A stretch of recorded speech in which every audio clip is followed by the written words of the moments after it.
pieds dans le plat. Les pieds dans le plat. Le Bray du faux. Le Bray du faux.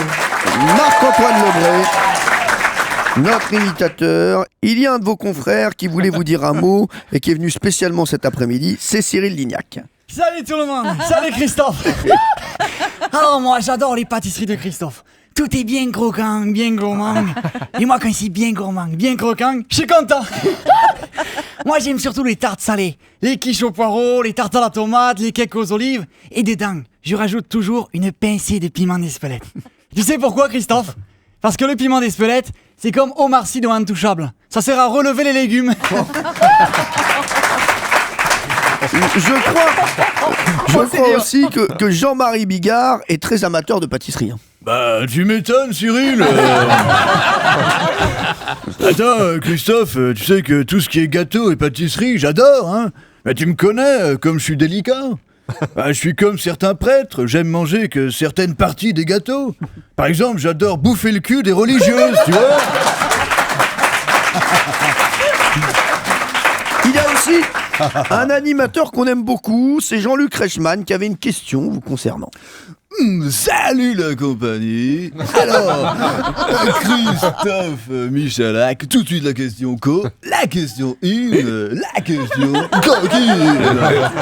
Sur 100 Françaises qui vont dans la pâtisserie de Christophe Michalak, combien y en a-t-il qui s'imaginent qu'elles sont à la place de la pâte quand elle se fait pétrir ?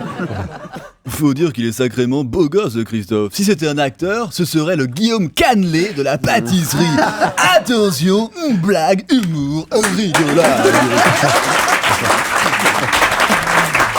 Et puis bien sûr, parce qu'il aimerait être dans cette émission, on le sait, il y a Laurent Ruquier qui avait un mot à vous dire, Christophe. Bonjour à tous. Bonjour mon cher Cyril, à nous deux. Alors Christophe Michalak, j'ai vu que vous aviez été jury dans le meilleur pâtissier de France. Et je me suis dit que s'il y a bien un candidat qui ne ferait pas long feu dans votre jeu, c'est François Hollande. Oui, aucune de ses recettes pour sauver la France ne semble au point. Il est au bout du rouleau et la plupart des Français pensent qu'il mérite des tartes. Et puis surtout, avec le livre de Valérie Trierweiler, on peut dire qu'il l'a eu dans le baba. Regarde. Et puis, ça va Laurent, ça va Laurent, c'est bon, hein. Ça va. Et puis côté spécialité régionale, on a une suggestion. Et puis côté spécialité régionale, on a une suggestion de Danny Boone. C'est avec ce que j'ai mangé là, ça passe pas. Hein. Bonjour tout le monde, ça va ? Moi j'ai une recette pour Christophe. Tu connais la recette de la tarte tatin comme on l'a fait dans le Schnorr ?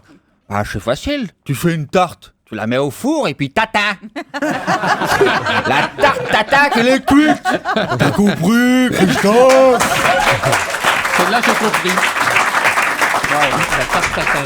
Et il y a Christophe Bourseillet qui est très content d'avoir compris la blague. Bah oui, mais ça me fait plaisir de temps en temps. En fait, Christophe Bourseillet n'a pas compris que depuis le début, c'est pour Christophe Michalak qui fait toutes ses imitations. Il est persuadé que quand il dit Christophe, c'est pour lui.